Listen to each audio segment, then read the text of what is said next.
Este é um podcast feminista. Aqui evidenciamos as lutas das mulheres e, através de uma escuta ativa, buscamos novas percepções, novas inquietações e novos olhares. Eu sou a Aline Hack e está começando mais um episódio do Olhares Podcast.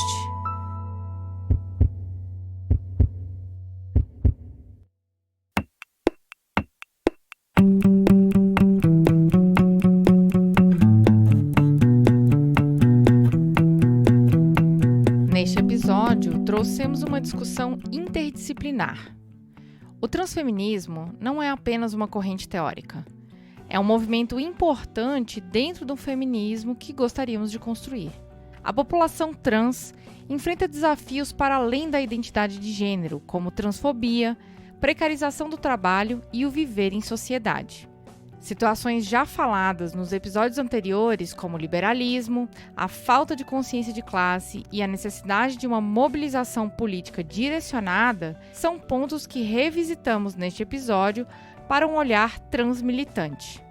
Para isso, fizemos algumas perguntas. O que podemos esperar do movimento transfeminista? Quais os principais desafios enfrentados por mulheres trans e travestis? Qual é a repercussão de mulheres trans eleitas dentro das políticas públicas a serem construídas? Seguimos falando de feminismos com olhares interligados. Para isso, eu chamei uma militante feminista que é uma potência. Conta pra gente, quem é você? Hayley Cass, tradutora, pesquisadora, transfeminista. E juntas começamos mais um Olhares Podcast.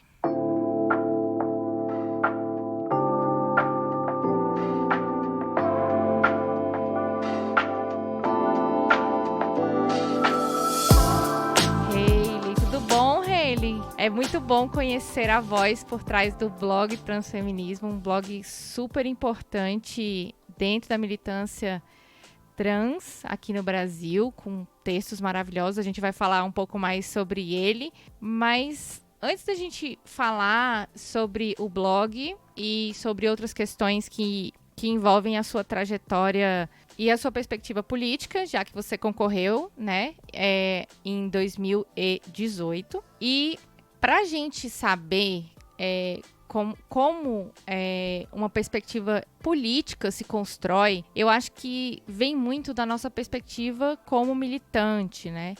E no episódio anterior, nós conversamos com a Beatriz, que falou um pouquinho sobre o transfeminismo, mas dentro de uma perspectiva que ela pesquisa do feminismo radical. Aí, guardamos, né, para esse episódio, a nossa conversa sobre o transfeminismo. Hayley, você pode dizer pra gente o que é o transfeminismo? Quando começamos a falar em transfeminismo aqui no Brasil, ou ele é uma teoria importada, assim, podemos dizer? Olha, Aline, enfim, e não é, né? Eu acho que quando a gente comenta sobre importação, assim, o pessoal fala, importado, é um negócio estadunidense, e aí entra uma discussão sobre imperialismo e colonialismo e tal. Acho importante lembrar que a produção feminista que nós temos hoje, ela teve, e eu estou falando feminismo no geral, não só feminismo, teve um longo percurso até nós termos um feminismo a lá brasileira, digamos assim, né? A maior parte dos conceitos que vieram, seja academicamente, seja até direto para a própria militância, são conceitos que vieram do norte global, da Europa, enfim, França, e hoje nós conseguimos trabalhar melhor a realidade brasileira, porque nós tivemos tempo de pesquisa e tempo, inclusive, de elaboração, né, para conseguir pegar o que se dava para aproveitar desses conceitos estrangeiros e produzir os nossos próprios. Então, no mundo globalizado que a gente vive, é comum nós termos conceitos estrangeiros que acabam sendo trazidos para cá e, no primeiro momento, importados meio ad hoc, uma coisa assim bem direta, e depois a gente elabora, né? A partir disso, a gente tenta elaborar, inclusive casando, né? Tentando casar com outros conceitos de outras áreas, né? Eu acho que é muito multidisciplinar, né? Interdisciplinar, que a gente já pesquisou localmente, né? Então, nós temos aqui, claro, um tipo por exemplo, de violência estatal, né, polícia, em relação à população no geral, né, as minorias no geral, né, que se reflete, obviamente, na violência policial contra pessoas trans travestis, principalmente. Não é à toa que a gente teve, durante a ditadura, a famosa Operação Tarântula, que era uma operação de extermínio mesmo de travestis e putas, né? Então, assim, eu acho que nesse contexto a gente pode falar que existe, sim, um transfeminismo, digamos assim, brasileiro, mas ele é bastante incipiente porque ainda não tivemos tempo. E também, assim, vale lembrar que é um tipo de pesquisa que ainda, além de nós estarmos numa crise, né, institucional de financiamento do ensino superior, de pouco financiamento do ensino superior, nós também temos poucas pessoas que pesquisando mesmo, né, sobre isso. Então, fora a resistência que existe dentro e fora da academia e tal, oriunda também de uma transfobia, né? Hayley, você falou da realidade brasileira, você falou agora, né, da questão do esvaziamento das universidades, né, dos investimentos na universidade, mas não só isso, da própria transfobia, né, que existe dentro das universidades. Mas quando nós falamos em construção teórica, para além desses lugares institucionais, teve um ponto que você falou lá atrás, que foram as realidades brasileiras. Que realidades brasileiras seriam essas para as pessoas trans? Seria a vivência, os corpos? Acho que primeiro, né, nós temos uma desigualdade social muito grande no Brasil, o que faz com que muitas pessoas, trans ou não, precisem lançar a mão de trabalhos muito precarizados, né? Então, isso se reflete, por um lado, no trabalho doméstico, por outro, no trabalho sexual, né? São trabalhos bastante precarizados, principalmente no Brasil. Então, uma das realidades trans aqui, especificamente do Brasil, é que, conforme a ANTRA estima, né, existe 90% da população de mulheres trans travestis que exercem um trabalho sexual. Então, eu acho que esse é um dado relevante quando, por exemplo, a gente pensa em políticas públicas para as pessoas trans, né? Principalmente para as mulheres trans travestis, levando em conta que, em termos de emprego e renda, boa parte dessa população vive da renda, né, do trabalho sexual altamente estigmatizado no Brasil, cujo trabalho sexual não é em si criminalizado, mas o entorno dele inclusive, a cafetinagem. E a própria criminalização da cafetinagem traz impactos negativos na vida das pessoas trans, na medida em que são vistas compulsoriamente como prostitutas e muitas não conseguem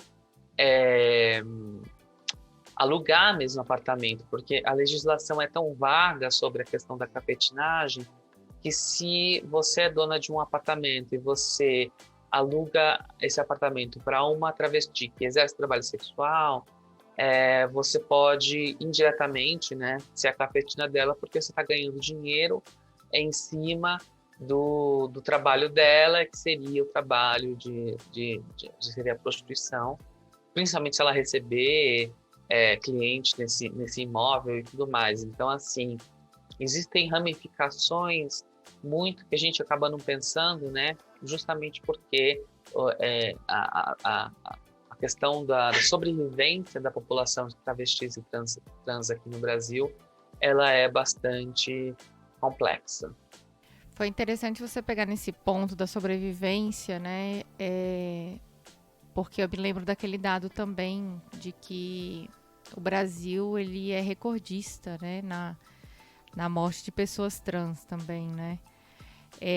Considerar que as vidas das pessoas trans são dignas de serem vividas é um desafio para a gente pensar como um coletivo, né? Como você falou do estigma e dessa questão do acesso ao trabalho, né? Nós gravamos com a Transempregos, tivemos a oportunidade de gravar com a Maitê, e ela trouxe nesse episódio a dificuldade que é para pessoas trans conseguirem empregos dentro das empresas, dentro da iniciativa pública e privada, né? E esse dado que você me trouxe agora, que 90% das pessoas trans está envolvida direto ou indiretamente com o trabalho sexual, é um dado muito alarmante, né? Porque além do estigma que você comentou dos corpos trans, ainda tem o próprio estigma do trabalho sexual, né? É algo muito... É algo que traz muita reflexão pra gente aqui, quando a gente está falando de feminismo e de quais lutas nós queremos integrar. Eu vou fechar esse bloco para a gente comentar no próximo bloco mais elementos do transfeminismo.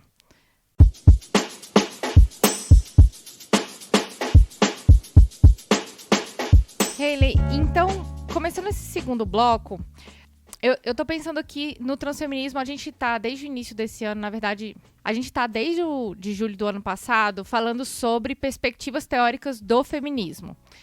E nós podemos dizer que o transfeminismo, ele é um movimento acadêmico, considerando essa parte que você comentou, de que o ambiente acadêmico, ele é transfóbico, ou nós podemos dizer que o transfeminismo, ele é um movimento social construído entre mulheres, entre grupos e movimentos sociais? Acho que é um pouco dos dois, né? Mesmo no feminismo, digamos assim, geral, mais abrangente, o mais corriqueiro, que as pessoas têm um contato mais direto, você tem essas duas faces. Você tem um grande contingente de pesquisa, né, acadêmica em torno do tema, e você também tem muita militância, muita ação direta, e eu acho que as duas coisas não são opostas, pelo contrário, elas se complementam. Então eu acho que nós ainda, como eu falei, o estudo e a reflexão sobre o transfeminismo aqui no Brasil é muito incipiente. Eu acho que a gente começou a discutir esse tema tem uns 10 anos, mais ou menos, e então é muito pouco, né? O feminismo corriqueiro, corrente, eles têm décadas, né? E aqui nós, então assim, é muito pouco tempo para a gente realmente conseguir elaborar todo um corpo teórico de reflexão. Mas eu acho que ele surge aqui mais como militância mesmo. Ele não vem acadêmico. A parte que vai para a academia é depois, quando até o próprio site Transfeminismo ele começa a ter mais visibilidade, e aí alguns acadêmicos se interessam. Tanto é que surgiu o primeiro congresso do Desfazendo Gênero, cujo tema era transfeminismo. Isso foi inédito, né? Acho que foi em 2012, mais ou menos. Então faz tempo. Mas, então, isso chamou atenção, teve um boom, tudo. Agora, nós temos menos, assim, porque eu acho que espalhou um pouco mais, difundiu. Então, talvez não pareça tão impactante, mas, na verdade, pipoca ali, aqui, acolá, então tá mais difuso, né? E eu fico feliz, inclusive, de ver mais pessoas trans pesquisando sobre o tema, né? Porque uma das lutas do transfeminismo era também fazer com que as próprias pessoas trans tivessem a oportunidade de refletirem sobre suas próprias existências, sobre suas próprias condições. Que a gente achava isso a gente achava e continua achando, né? que isso é muito importante. Então, não desmerecendo os teóricos que vieram antes de nós, né, os teóricos feministas, cis, né, de gêneros, mas, enfim, eu acho que uma parte importante da emancipação e da gente se entender enquanto agente, enquanto produtor de conhecimento e tal, é a gente conseguir refletir e produzir sobre nós mesmos, sobre a nossa própria condição. Eu acho isso importante. Que não é só uma questão de lugar de fala para mim, sabe? É uma questão de quase uma consciência de classe versão trans, né? De a gente ter uma consciência da nossa condição, das nossas questões, das nossas dificuldades, enfim. E não só, né? E aí eu acho que hoje a gente tem mais pessoas trans também acedendo ao ensino superior. Também nós tivemos um movimento a partir disso, né, depois desse congresso, da visibilidade que o transfeminismo conquistou. Nós tivemos um movimento também de inclusão, de esforço, né, de inclusão de pessoas trans no ensino superior, de vagas para as pessoas trans, cota para as pessoas trans, tanto na graduação quanto na pós-graduação, enfim, várias medidas que tentaram, né, trazer um pouco mais dessas pessoas trans, dessas identidades trans para o ambiente universitário, principalmente das ciências humanas. Então, é isso.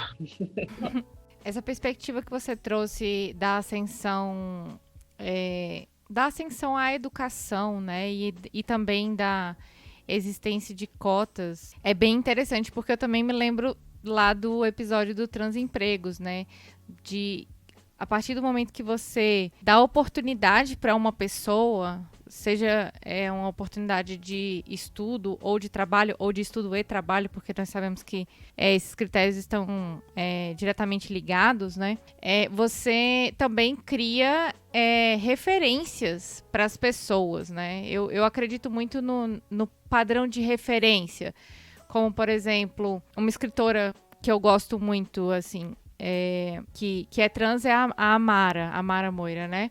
E também tive a oportunidade de ler o livro do João Nery. Então, quando você cria essa perspectiva e essa vivência, eu acho que essa construção de narrativas e essa valorização de narrativas, ela é muito importante para que haja de fato essa consciência, né? Tanto para as pessoas trans, obviamente, mas sobretudo para as pessoas cisgêneras, né? Porque a partir do momento que a gente começa a discutir sobre determinados temas ou escancara, né? Deixa isso muito visível das dificuldades que pessoas trans têm hoje por conta desses preconceitos. Eu acho que meio que essa prática, pelo menos para mim, né? Ela traz uma vergonha muito grande, assim, da gente pensar que já falamos alguma coisa que tenha conteúdo discriminatório ou pensamos em algo dessa natureza, né? E é um processo, de fato, um processo de trazer para perto todas as pessoas que possam contribuir, seja academicamente, seja dentro da militância, e agregar ainda mais pautas. Então, fechando com essa parte mais teórica, né, que, igual você falou, a construção teórica dentro do feminismo é uma construção relativamente nova, especialmente aqui no Brasil, e nós já discutimos sobre a teoria queer, que tem uma forte contribuição, né, para a discussão do transfeminismo, e também a Beatriz trouxe no episódio passado algumas contribuições também que a gente consegue trazer para esse episódio. Vamos para uma parte que eu tô super curiosa para saber, que é como o transfeminismo tem entrado dentro dos espaços políticos, principalmente os institucionalizados. Mas antes de ir para o terceiro bloco, a gente tem um recadinho para você. O Olhares é um podcast totalmente independente e existe graças ao apoio de pessoas que acreditam nesse projeto. Se você é uma dessas pessoas, já fica aqui o nosso super agradecimento. E você que ainda não nos apoia e quer nos ajudar a manter esse projeto e fazê-lo crescer ainda mais, acesse padrim.com.br/olhares e contribua. A partir de R$ 5 você já ajuda muito a gente e se quiser contribuir com mais, fica à vontade, tá? A gente garante que esse dinheiro será muito bem utilizado nesse projeto lindo. Ajude também indicando Olhares para as mulheres ao seu redor. Assim a gente leva a palavra do feminismo para mais pessoas e juntas a gente vai muito mais longe. Então é isso. Para apoiar, padrim.com.br/olhares e para espalhar, indica Olhares nas suas redes. Bom, chega de recadinhos e bora pro próximo bloco. Hayley, vamos falar nesse terceiro bloco sobre a política, né? A gente observou no ano passado, nós estamos falando em 2021, nós observamos no ano passado uma grande quantidade de mulheres trans eleitas. E nós sabemos também que o transfeminismo ele não reconhece nenhuma forma de antagonismo entre as reivindicações de luta de mulheres cis e trans, o que contribui muito para essa discussão de um feminismo inclusivo. O que você poderia dizer sobre essa ascensão de mulheres politicamente, né, em espaços eletivos, mas não só isso, da participação cada vez maior de pessoas trans dentro desses espaços de discussão? Bom, eu acho que é obviamente muito positivo que a gente tenha cada vez mais, aparentemente, né, mas porque eu falo aparentemente porque eu não tenho os dados concretos, mas a impressão que eu tenho é que de 2016 para 2018 para 2020, nós estamos vendo cada vez mais candidatas trans se colocando. E como você falou, nós tivemos uma Erika Hilton eleita com uma quantidade expressiva de votos. Nós tivemos a Malu Vinho, que foi eleita em 2018, né, se não me engano, para falar que em São Paulo estamos no estado, né? E agora a Erika Hilton preside a Comissão de Direitos Humanos, se não me engano, que também é uma coisa inédita. Então, nós estamos vendo realmente um aumento significativo, apesar de que quando a gente vai olhar, né, no quadro geral é muito pouco, mas para nós... mas eu acho que é importante frisar que não se trata só de pessoas trans candidatas e eleitas qualquer, são pessoas trans de esquerda, né? E eu acho isso importante, porque não basta ser trans, né? É preciso, e não basta ser mulher, não basta ser uma pessoa negra, é preciso que haja um comprometimento militante, né? Com uma ideologia que seja de fato emancipatória, para todas as pessoas, inclusive as próprias pessoas trans. Então, não faz sentido para mim, inclusive, quando eu fui candidata, o nosso programa era um programa também de esquerda e de esquerda socialista, né? Não faz sentido para mim, por exemplo, nós temos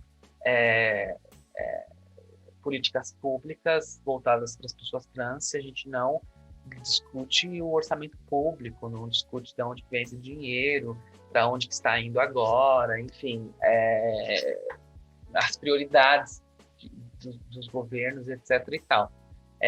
Tanto que a gente sabe que o programa do Transcidadania foi completamente sucateado depois na gestão Dória e Bruno Covas, né? Então, é um programa importantíssimo, né, é como se fosse um EJA, né, para as pessoas trans, e que dava uma bolsa e tudo, né? Porque uma das coisas que a gente não discutiu aqui é também a quantidade, quando a gente fala em emprego, né, pessoas trans que não acessam empregos, não se trata somente do preconceito contra pessoas trans, se trata também de uma baixa escolarização, que vem da transfobia institucionalizada da escola, né, da expulsão simbólica, né, escolar, que faz com que muitas pessoas trans acabem não terminando o ensino básico, né, e muitas delas, inclusive, se não terminam o ensino básico, muito menos ao ensino superior, numa sociedade capitalista que nos coloca como enfim, em concorrência, em disputa por vagas que não tem, por empregos que não tem para todo mundo, né? E onde a formação contínua é o que é mais valorizado, né? Então, isso faz com que também as pessoas trans acabem lançando mão do trabalho sexual como forma de sobrevivência, porque outros tipos de trabalho não conseguem dar a remuneração necessária para essas pessoas sobreviverem. Mas voltando na questão política, na verdade essa é uma questão política também, eu acho que a gente precisa cada vez mais de pessoas trans comprometidas com o programa de esquerda mesmo, né? Por exemplo, como que a gente discute a falta de verba para pesquisa na universidade, que consequentemente também vai afetar a pesquisa sobre feminismo, sobre feminismo trans, sobre questões trans, etc., se a gente não discute né, os cortes, né, do MEC, os cortes da CAPES, os cortes da própria FAPESP, aqui em São Paulo. Então, todas essas questões estão ligadas. Então, eu não vejo como duas coisas separadas, né? O transfeminismo teórico, o transfeminismo militante e a política. Na verdade, tudo faz parte de uma mesma coisa, né? Que tem diferentes partes, né? Tanto é que, hoje em dia, eu até procuro trazer o transfeminismo para uma perspectiva socialista, né? Como se fosse um transfeminismo socialista, né? De um transfeminismo que pense na superação do capitalismo, porque o sistema capitalista nunca vai permitir que haja real emancipação de todas as pessoas trans, né? Ele sempre vai precisar manter determinadas minorias à margem, né? Em subempregos, em vidas precárias. Então, e minha experiência como candidata mostrou como que a gente consegue fazer, a gente consegue discutir questão identitária, muito embora até mesmo em alguns partidos de esquerda isso seja um problema, né? A questão das pautas identitárias muito criticadas. E por outro lado, nós temos também muitas militâncias organizadas LGBT que são que tendem a um liberalismo, né? A um tipo de política que é simplesmente de visibilidade, que é de longe insuficiente para a gente, né? Então eu acho que eu acho que eu consegui unir nessa minha candidatura, na minha corrente dentro do PSOL e do próprio PSOL, essas duas perspectivas. É importante a gente ter uma candidatura trans, né? Uma candidatura que leve o nome de uma pessoa trans que carrega todas essas questões que a gente vem discutindo, ao mesmo tempo unido com uma perspectiva de esquerda socialista, de emancipação da classe trabalhadora, de entender que a classe dominante, né, a burguesia, ela não tem interesse também em emancipar também essas pessoas, que é muito limitado, que a gente vê aí as propagandas e tal, que, enfim, não vou dizer que não tem nenhum impacto na vida porque se vê representado num negócio de larga escala é importante, mas são de longe insuficientes, né, para trazer qualquer visibilidade real, assim, em termos de conquistas políticas concretas, né? Porque a gente está falando aqui de questões concretas, né? Das condições de sobrevivência mesmo, de comida na mesa, e todas essas coisas afetam, né? Se a gente está vivendo uma pandemia que está matando muita gente, a gente vê os dados, quem morre mais são pessoas da periferia, são pessoas negras, enfim, são as mulheres estão com os trabalhos super acumulados, enfim, toda essa discussão que a gente não tem tempo de fazer aqui, mas que a gente sabe que existe, né, que se extrapola. E aí eu acho que tem sido muito importante candidatas dentro dessa perspectiva, de uma perspectiva de esquerda, e não só a esquerda, mas uma esquerda socialista, que esteja comprometida com a subversão desse sistema, né? Com a superação do sistema capitalista. E assim encerramos o nosso último bloco. A gente poderia ficar conversando aqui um tempão, mas a gente tem um tempo mais curto e vamos para o nosso bloco de indicações.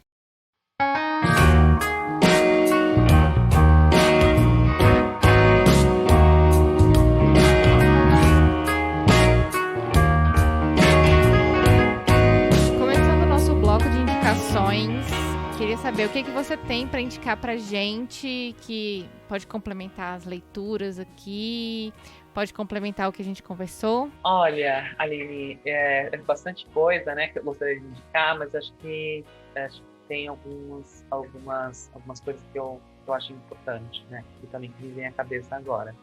A primeira coisa é o blog do Transfeminismo, né? Tem bastante texto da Bíblia, né? Vocês devem ter ouvido no outro podcast, a fala dela, né? Ela tem uma pesquisa muito boa sobre o feminismo radical. Então, o blog transfeminismo.com. A segunda coisa que eu gostaria de indicar é um filme chamado Pride, que se passa na Inglaterra dos anos 80, durante o governo Thatcher, onde existe a greve dos mineiros e um coletivo LGBT ele decide apoiar a greve dos mineiros e a partir daí várias coisas interessantes se desdobram. A terceira coisa seria outro filme, esse brasileiro, que saiu no ano retrasado, que é um filme protagonizado pela Linda Quebrada, que chama Bicha Travesti. Muito legal, muito interessante, é meio documentário, meio ficção. Acho que é incrível esse filme também, preciso indicar. E por último, uma série também muito interessante na Netflix chamada Pose, que se passa nos Estados Unidos dos anos 80. Enfim, e tem bastante discussão, bastante contexto sobre o cenário, preconceito inclusive da própria comunidade LGBT. Enfim, também eu acho que é uma série muito interessante para a gente assistir. E eu vou indicar 4 leituras, na verdade. A primeira leitura faz parte de um coletivo, né, de um livro coletivo, que é o Explosão Feminista, da Heloísa Buarque de Holanda, que discute várias vertentes feministas, inclusive lá no livro tem um texto coletivo, né? Tanto da Beatriz quanto da Amara, que a gente comentou aqui, e outras mulheres participam também, né? Então, me ajudou muito a compreender um pouco mais sobre a construção histórica do transfeminismo. Vou indicar também o Velhice Transviada, do João Neri, que é um livro maravilhoso, um livro muito sensível, e que a gente comentou aqui rapidamente. Eu acho que vale muito a leitura, de uma sensibilidade assim tocante. Tem também o livro da Amara Moira, que a gente também comentou aqui, que se chama E Se Eu Fosse Puta? A Amara é professora universitária, discute questões de gênero, mas também discute questões voltadas na área da literatura, da linguística. Eu acho o trabalho dela muito interessante também. E por último, vou indicar um livro que eu ganhei quando a gente gravou o primeiro episódio do Olhares sobre identidade, transgeneridade e transexualidade, que é o livro Nós Trans, Transcritas Coletivas. É uma reunião de contos e de narrativas de pessoas trans que eu tive o prazer de ganhar, da Maria e do Joaquim, que participaram do episódio, e é muito interessante também, traz também uma percepção a partir de narrativas que nós não conhecemos, né? De pessoas que não necessariamente estão nos podcasts, nos YouTubes, e que estão vivendo, de pessoas que a militância não são o centro da vida delas, né? Que elas têm outras atividades também. E nós queríamos agradecer a você, ouvinte, que escutou esse episódio até aqui. Muito obrigada, agradecer a Hayley pela sua disponibilidade nessa manhã de segunda-feira. Agradecer pelo conteúdo que você trouxe aqui e por essa chama de militância que você acendeu no meu coração, Hayley, porque tudo isso que você falou em relação à militância, e que tem que ser uma militância de esquerda, tem que ser uma militância socialista, que a gente tem que criticar, né? Toda essa estrutura de classes que a gente está vivendo, né? Que, especialmente nesse contexto da pandemia, eu acho assim, essencial para o que a gente está querendo desenvolver aqui no Olhares. Então, eu agradeço profundamente por você trazer esse posicionamento para a gente e para também quem sabe, conseguir acender outras chamas aí no coração das nossas ouvintes. Obrigada, Aline, pelo convite. Me sinto muito lisonjeada por ter sido convidada. E para quem quiser, pode me seguir tanto no Face, eu tenho uma página no Face, que é Hayley K, o meu Twitter, que é @transqueerfem, né? E se também quiser me seguir no Instagram, a gente também vai estar aceitando. @Hayley_Cass. Muito obrigada. Obrigada, ouvinte. Nosso episódio é quinzenal, às quintas-feiras. Acesse nosso site, assine nosso feed e vem ver o mundo de um jeito diferente. Olhares Podcast. Só de ouvir, dá pra ver que é diferente. Créditos. Esse podcast foi produzido pela Caleidoscópio Digital. Curadoria, pesquisa e pauta, Aline Hack. Edição e mixagem, Marcondes Saraiva. Identidade sonora, Montana Estúdio.